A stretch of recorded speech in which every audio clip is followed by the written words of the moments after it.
كلكم تعرفون إن الفنانة مي كساب خسرت وزنها بعد ما سوت عملية تكميم. انا اعلنت، يعني انا ما خبيتش. لا هي الموضوع بقى بسيط جدا. جدا يعني انا جربت كل انواع الدايت وكل انواع الحبوب التخسيس والحاجات دي. ف يعني وصلت لمرحله خلاص مش بتجيب معايا نتيجه، واللي بخسه برجعه على طول، فاخدت قرار العمليه. بس اللي ما حد يعرفه هو القصة اللي كانت ورا القرار. انا ليه قررت قرار العمليه ده؟ لان انا فعلا قضيت عمري كله بعمل دايت. انا كمان رحلة تعب ومعاناة عاشتها الفنانة بصمت من تنمر الجمهور وحالة اكتئاب. التنمر ده حاجة موجودة، بقت موجودة.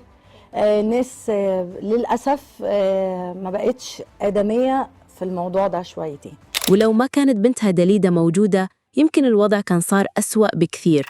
التنمر على جسمك ووزنك لما اتغير وشكلك ده اللي خلاكي تعملي العملية؟ لا خالص. امال ايه؟ دليدة ليه خدتي بنتي. القرار في يوم؟ دليدة؟ دليدة شو اللي صار؟ وشو اللي خلاها توصل لهالقرار الصعب؟ وليش ندمت بعد عملية التكميم؟ هذه هي القصة الكاملة وراء أصعب قرار اتخذتها الفنانة مي كساب. يعني ما شاء الله يا ميويا، أنا شايفة خسسان كده وحاجات حلوة. ادعموني بلايك وسبسكرايب وخذي نفس، لأن الكلام اللي جاي ما جاش ذيله.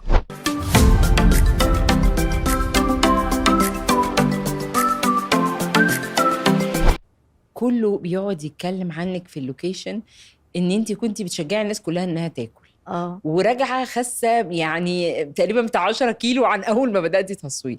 ازاي بقى عملتي الحسبه دي ازاي؟ كل وحدة فينا مرت بلحظة كانت تحس فيها أن الدنيا ماشية عادي، تضحك، تاكل، تقول أنا بخير، بس أحياناً يصير شيء يصحيكي، كأنه كف على وجه، جسمك ما يتحرك مثل أول، نفسك صار ضيق والمرايا ما ترحم، وهني تبدأ القصة. يعني أنا جسمي بيتخن مع الرضاعة. أنا ممكن أبقى أم أنانية جدا على فكرة، وأبقى عاملة فيها فنانة زي ما الناس عايزاني أبقى كده وبتاع، وإن أنا أبطل رضاعة فجسمي هيفش، لأن يعني جسمي أهو معبي مية زي ما بيقولوا كتير. الفنانة مي كساب كانت تمر بالضبط بهالمرحلة، كانت تشوف الأكل وسيلة تهدي فيها نفسها. في عز الكورونا كانت تاكل بدون حساب، وتقول عن نفسها أنا كنت تاكل 24 ساعة وكنت متصالحة. كان عندك تصالح لأنك كنت جدا، كنت شايفة نفسي أحلى واحدة في العالم. بس يعني بصي اللي هو إيه، وكنت بلبس سناجز كده واسع عشان أداري كل حاجة جواه. وبعدين ما شاء الله كنت باكل بقى كل يوم طاجن كده اسمه طاجن نوتيلا. بس ترى مو كل تصالح يعني رضا حقيقي. هي كانت تعبانة بس ساكتة، تقولك إنها 6 سنوات من عمرها راحت بين ولادة ورضاعة. ليا أسلوب معين في حياتي، يعني أنا أم قوي أصلي وعيالي دول أهم حاجة عندي. ففعلا أنا بقالي 6 سنين، سنة حامل سنة برضع، سنة حامل سنة برضع. كل سنة ترجع من البداية وجسمها ما لحق يتنفس، طبيعي وزنها يزيد، طبيعي طاقتها تقل، لكن المجتمع ما شاف إلا الشكل. عندي مراية على فكرة ببص فيها وشايفة نفسي إن أنا تخنانة وكل حاجة. المشكلة ما كانت بس في الوزن، المشكلة في الناس اللي تنسى الرحمة وتبدأ ترمي كلام. ناس يكتبون لها، يعني حتى اللي دخل كتب لي اللي هو يا مي أنا بحبك قوي وحاولي تخسي بليز عشان صحتك وعشان نفسك وبتاع وكده. وناس ثانيين حتى زر الحب شالوه من الكومنت. فانا اول ما بقرا التعليقات دي بقعد ادعي لهم يا رب يهديهم، لان هم كده لا دين ولا اخلاق ولا تربيه ولا اي حاجه، فربنا يهديهم. ومع كل تعليق كانت تحس نفسها تختنق شوي شوي لين ما وصلت لمرحله صعبه جدا. فعلا انا كنت اطلع السلم انهج، اقوم من مكاني انهج، مش عارفه اتفاعل معاهم كأم بقى بتجري وتتنطط وتلعب وترقص الأطفال بيبقوا عايزين كده، فأنا ما كنتش عارفة أعمل ده. لقت نفسها فوق 100 كيلو وما تقدر حتى تلعب مع عيالها. هني كانت نقطة الانطلاقة، قالت لازم أتحرك. بدأت دايت، فعلا خست فيه 18 كيلو في السنة، بس الفرح ما طولت لأنها رجعت نفس الوزن في 3 شهور فقط. وهذا مش بس كسرها، لا، دخلت في حالة اكتئاب. لما وصلت اوفر ويت يعني عديت 100، فعملت دايت وخسيت 18 كيلو في سنة، ورجعتهم في 3 شهور، فكنت في قمة اكتئابي. جربت الفنانة مي كساب تدور على أي حل، أي شيء ينقذها، لدرجة إنها شافت إعلان عن كبسولة تخسيس وتمسكت فيه. بس للأسف طلع ما يناسب حالتها، لأن في هذه الفترة كان عندها فتق في الحجاب الحاجز. والدكتور قال لها بوضوح الحل الوحيد هو التكميم. وقلت له على موضوع الفتق ده، فشافه فلقاه كبر، فقال لي ان الكبسولة مش هتنفع معايا. هو الحل الامثل لحالتي يعني بالوزن اللي هو 108 ده ان انا اعمل تكميم. وهنا خلاص وصلت الفنانة لنقطة التحول، وقرار يغير حياة كاملة، بس مو بالساهل وما حد يتخده بسهولة. وحتى بعد ما الدكتور قال لها على الحل، الفنانة مي كساب ما كانت مستعدة تاخذ هالخطوة، كانت خايفة ومترددة وتقول ومرعوبة جدا من فكرة العمليات ورفضها تماما، وبنقل الصورة طول الوقت لكل اللي حواليا ان انا خايفة وخايفة على شكلي، وخايفة بقى اخس قوي وابقى عاملة كده ومش عارف ايه وارجع، والحاجات بقى اللي احنا بنسمعها دي. وكانت طالعة من العيادة تفكر في شيء واحد. كان بس العقبه قدامي هو محمد، هيوافق مش هيوافق وبتاع على العملية. وبعدين قلت له انت لو ما وافقتش عمري ما هسامحك لاخر عمري. بس القدر أحياناً يحب يفاجئنا، والكلمة اللي قلوبت الموازين ما جت من طبيب ولا من زوج.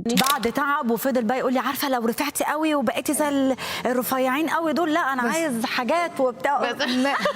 جت من بنتها الصغيرة داليدا، كلامها دخل القلب زي السهم.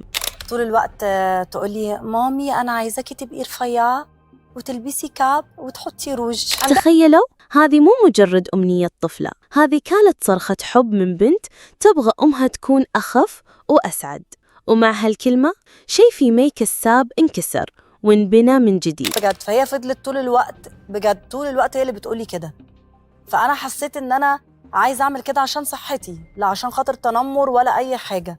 يمكن القرار كان موجود من قبل، بس اللي عطاها القوة كان نظرة بنتها لها وبطريقة ما قالتها أي أحد من قبل. فكله مي تخنتي قوي، اقول لهم والله العظيم شايفه نفسي، بصوا خدودي قمر وكلبزاتي يعني بصوا انا مستمتعه بنفسي. وفي لحظة واحدة ما قررت تسوي العملية. ما كانش سهل ان انا اقنع نفسي لان انا شخص جبان، يعني انتوا لو تشوفوني وانا باخد حقنه او بعمل تحليل في انهيار بيحصل. لكن بعد هالقرار ما صار كل شيء وردي فجأة، بس في شعور غريب بدأ يطلع على السطح، شعور بالندم. مو ندم على التكميم، لا، ندم إنها سابت نفسها توصل لهالمرحلة أصلاً، وقالتها بصراحة في كل البرامج: أني ندمانة على الفترة اللي تأخرت فيها، وندمانة إني سبت نفسي كذا.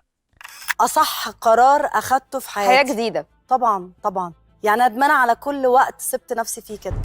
هذا الكلام من قلبها، لأن أي وحدة توصل للنقطة دي تحس إنها كانت تستاهل تهتم بنفسها من بدري. بس حتى مع التغيير ده الموضوع ما كان سهل. هي ما كانت تسوي شيء عشان ترضي الناس، كانت تسويه عشان ترجع تحس بنفسها. طبعا بقول ده واحيانا من جوايا ببقى مقتنعه ان انا تمام وانا مش متضايقه، بس مثلا تيجي لحظه الشيزوفرينيا بقى اللي هو ايه، جايين نتصور صوره فعايزه الكل يداريني، تعالي انت هنا كده وتعالي انت هنا كده وانا بان بس دماغ كده. عزيزاتي، قصة مي كساب مو عن تكميم. اللي سوتها الفنانة مي كساب ما كان الحل الوحيد، بس كان الحل المناسب لحالتها. وراضيه ومتصالحه جدا مع كل اللي أنا مريت بيه في حياتي، من أول تخني لحد رفعي. والأهم إنك تبدين تهتمين بنفسك قبل ما توصلين للنقطة اللي توجع. وندمانة على ال3 سنين اللي ضيعتهم وأنا أوفر ويت، يعني 100 كيلو يعني بصراحة. خذي لك لحظة اليوم واسألي نفسك: هل أنا حاطة نفسي على القائمة ولا نسيتني وسط الزحمة والمسؤوليات؟ شاركيني قصتك تحت في الكومنتات، أحب أسمع منك وأرد عليكم دايما. ولا تنسون تدعموني باللايك والسبسكرايب، لأن عندني أسرار وايد راح نكشفها سوا. ولو تبغون حلقة جديدة عن فنانة ثانية وقصتها، اكتبوا اسمها تحت وأنا أتفاعل مع كل تعليق. بشوفكم في الفيديوهات الجاية. مع السلامة.